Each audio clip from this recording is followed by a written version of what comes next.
This is Asian Insider and I'm Nirmal Ghosh. Now on February the 7th, we got a tragic demonstration of what can go wrong in the Himalayas. In the North Indian state of Uttarakhand, a massive wall of water and debris came roaring down the Alaknanda and Dhauliganga rivers, wiping out everything in its path, including two hydropower plants, and killing, of course, many people. Rescue workers are still clearing debris and searching for survivors. Now, this flood, more like an avalanche, appears to have been triggered by a massive landslide. A slope of ice and rock detached completely from near the summit of the mountain called Nanda Devi, crashed onto the glacier below and bulldozed the ice and debris into the rivers. What we do not know is what caused this breakoff. The Himalayas are inherently unstable, rocks shift and crack, ice forms and melts, and periodic earthquakes rip through the mountains. Human infrastructure, roads and dams not only exacerbate all this, but place people in harm's way. So today I am joined by Dr. Ravi Chopra, Director of the People's Science Institute in Dehradun, which is the capital of Uttarakhand, and Kunda Dixit, publisher and editor of the Nepali Times newspaper in Kathmandu. Thank you both for joining Asian Insider today. Thank you. So, Dr. Chopra, I should start with you, since you actually led a committee that advised the government to reduce the scale of its road and dam building in the Himalayas. I see a lot of reports saying the advice was largely ignored. Is this being seen as a wake-up call? I hope it is seen as a wake-up call, but I would not say that the report was ignored. We submitted the report in April 2014. In December 2014, the Ministry of Environment and Forests in India filed an affidavit in the Supreme Court saying that the ministry had accepted the report and all the recommendations in it. Thereafter, some private developers went to court saying that we were given environmental clearances after all due procedures were followed, and therefore we should be allowed to complete our projects. That case led to two more committees, and the case is still being fought in the Supreme Court 6 years later.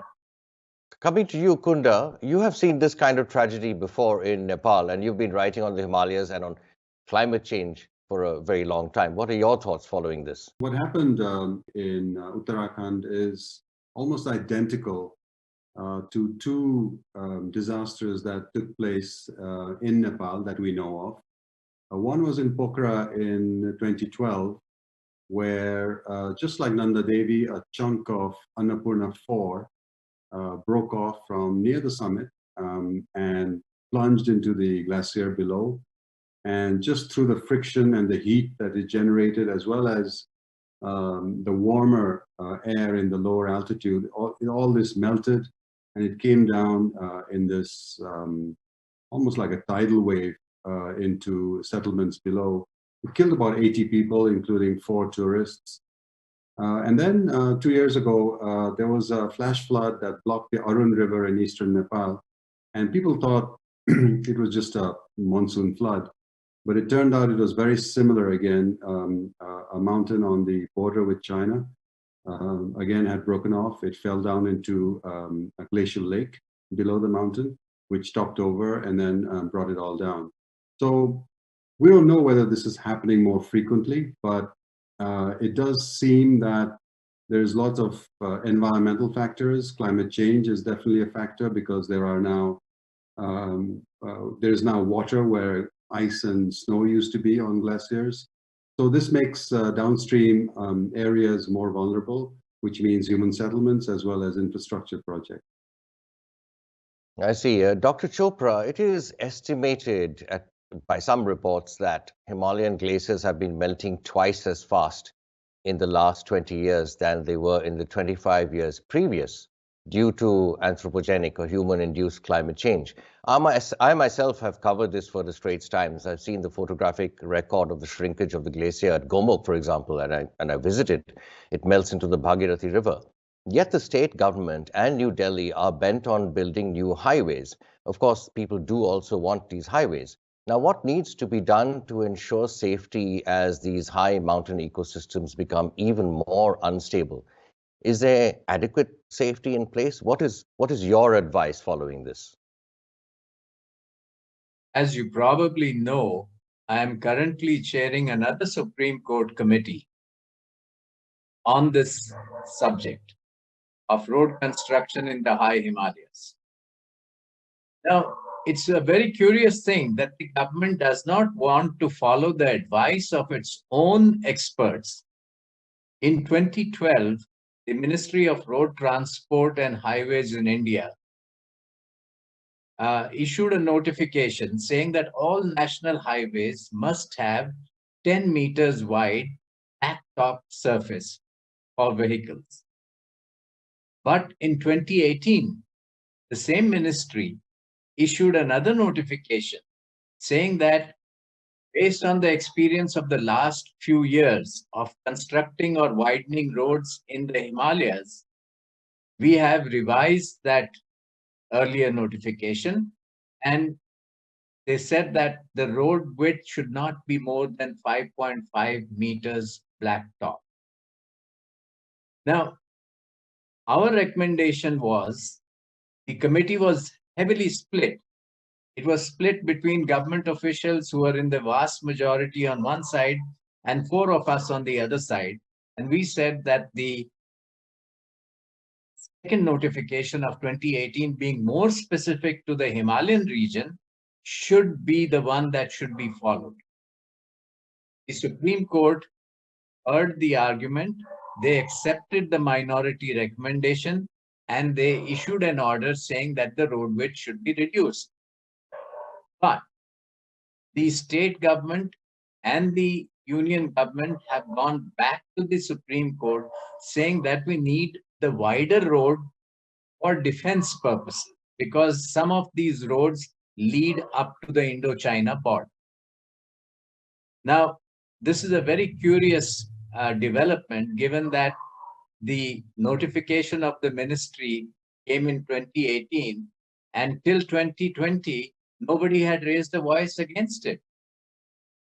So our recommendation is that please follow the advice of the experts, both the government experts and the non-government experts. These are based on scientific evidence. We are not pulling things out of a hat. It's just like the 2014 report. The 2014 report said very clearly that in the high Himalayas, valleys that are above an elevation whose the valley bottom is above an elevation of 2,000 meters is a paraglacial zone. In the past, glaciers have receded in these valleys, leaving behind a lot of moraines, sediments, big boulders, and what have you. When there is a flood in these valleys, the flood mobilizes all these sedimentary materials and moves downslope, downstream with great energy.